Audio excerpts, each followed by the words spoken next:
दोस्तों स्वागत है आपका इनसाइट नॉलेज की एक और नई वीडियो में। आज की इस वीडियो में हम डिफेंस से जुड़ी दो बेहद ही रोचक खबरों के बारे में बात करने वाले हैं। जहां हमारी पहली खबर भारतीय नौसेना के 26 फाइटर जेट के टेंडर से जुड़ी हुई है, वहीं पर हमारी आज की दूसरी खबर जर्मनी द्वारा भारत को नेक्स्ट जनरेशन सबमरीन के ऑफर से जुड़ी है, जिसके तहत अब भारत भी इस डील में इंटरेस्टेड नजर आ रहा है और हम इस डील में अपने कदम आगे बढ़ा रहे हैं। तो चलिए इन दोनों ही खबरों के बारे में विस्तार से समझते हैं। दरअसल दोस्तों हाल ही में सामने आई लेटेस्ट रिपोर्ट में इस बात का खुलासा हुआ है कि भारतीय नौसेना अपने 26 फाइटर जेट टेंडर के लिए आखिरी विजेता का ऐलान इस महीने के अंत तक या फिर अगले महीने के मध्य तक कर देगी। यानी बहुत जल्द ही हमें ये बात पता चल जाएगी कि अमेरिका और फ्रांस में से कौन सा देश भारत को हमारी नौसेना के लिए 26 नेवल फाइटर विमान की सप्लाई करेगा, जिनका इस्तेमाल हम अपने पहले स्वदेशी एयरक्राफ्ट कैरियर INS विक्रांत पर करेंगे।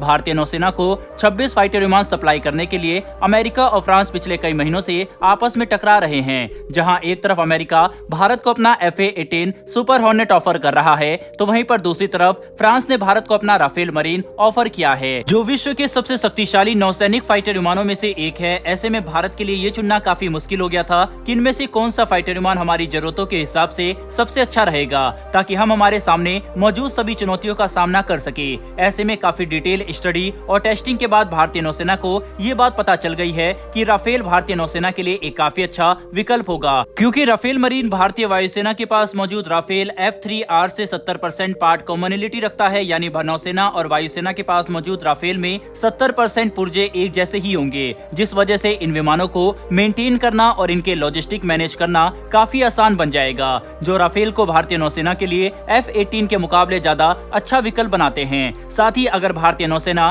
फ्रांस के राफेल को INS विक्रांत पर ऑपरेट करने के लिए चुनती है, तो हमें एक और काफी बड़ा एडवांटेज मिलेगा, और वह होगा अवेलेबिलिटी पर। यानी कि भारतीय नौसेना और वायुसेना के पास मौजूद राफेल विमानों के 70% पुर्जे एक जैसे होंगे, इसीलिए हम इनकी लॉजिस्टिक और मेंटेनेंस आसानी से कर पाएंगे। इसका मतलब ये होगा कि हमारे पास ऑपरेशन में इस्तेमाल करने के लिए किसी भी समय ज्यादा बड़ी संख्या में राफेल मौजूद होंगे, जो फिलहाल हमारे लिए सबसे महत्वपूर्ण है। क्योंकि रूसी फाइटर विमानों के साथ हमने एक जो सबसे बड़ी परेशानी देखी वह है इन विमानों की उपलब्धता, क्योंकि अक्सर रूसी विमानों को ज्यादा मेंटेनेंस की जरूरत पड़ती है और इनके स्पेयर पार्ट की सप्लाई में कहीं न कहीं परेशानी आने की वजह से भारतीय नौसेना के पास बड़ी संख्या में रूसी विमान ऑपरेशनल नहीं रह पाते, जो कि हमारी क्षमताओं पर एक काफी बड़ा असर डालते हैं। ऐसे में किसी पश्चिमी फाइटर विमान को खरीदकर भारत इस परेशानी को दूर कर सकता है, जिसे ध्यान में रखते हुए राफेल सबसे अच्छा विकल्प बनकर सामने आता है। हालांकि आपको ये बात जानकर काफी हैरानी होगी कि फ्रांस के साथ साथ अमेरिका ने भी भारतीय नौसेना के इस टेंडर को जीतने के लिए अपनी एड़ी चोटी का जोर लगा दिया था,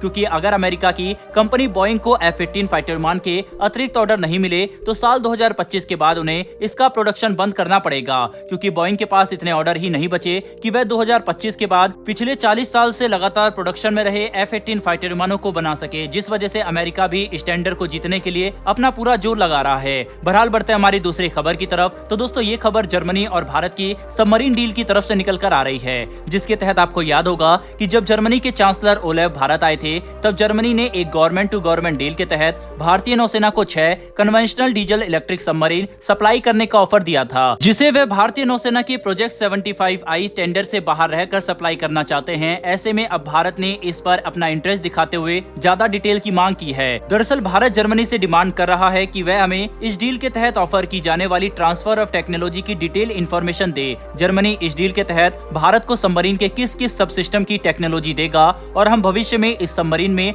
अपने सेंसर और हथियार इंटीग्रेट कर पाएंगे या फिर नहीं। साथ ही भारत ये भी जानना चाहता है कि क्या हमें इस सबमरीन के कॉम्बैट कंट्रोल सिस्टम का एक्सेस मिलेगा या फिर नहीं। यानी भारत जर्मनी के इस ऑफर पर विचार कर रहा है, जिस पर भारत कोई ठोस राय तभी बना पाएगा जब जर्मनी हमें मांगी गई सारी जानकारी उपलब्ध करा दे। कुल मिलाकर देखें तो आने वाले कुछ महीनों में भारत कई ऐसी रक्षा खरीद करने वाला है जो डिफेंस के क्षेत्र में भारत की कुछ आखिरी खरीद होंगी, क्योंकि इनके बाद भारत जितने भी सिस्टम का विकास करेगा वह सब स्वदेशी होंगे और हमारे सशस्त्र बलों को सिर्फ स्वदेशी हथियार ही मिलेंगे, जिससे रक्षा के क्षेत्र में भारत सही मायने में आत्मनिर्भर बन सकेगा। तो दोस्तों आपको क्या लगता है कि भारतीय नौसेना को 26 फाइटर विमान सप्लाई करने के टेंडर का विजेता कौन होगा, फ्रांस या फिर अमेरिका? अपनी राय कमेंट बॉक्स में लिखकर जरूर बताइएगा। लेकिन अभी तक निकल कर आई इन्फॉर्मेशन के हिसाब से तो फ्रांस ही इस टेंडर का विजेता होगा। आपको क्या लगता है? अपनी राय कमेंट बॉक्स में जरूर बताइएगा। साथ ही हमारी आने वाली डेली ऐसी वीडियो के लिए चैनल को सब्सक्राइब करके बेल नोटिफिकेशन अवश्य दबा लें। फिर मिलेंगे डिफेंस से जुड़ी ऐसी एक नई वीडियो के साथ। धन्यवाद। जय हिंद।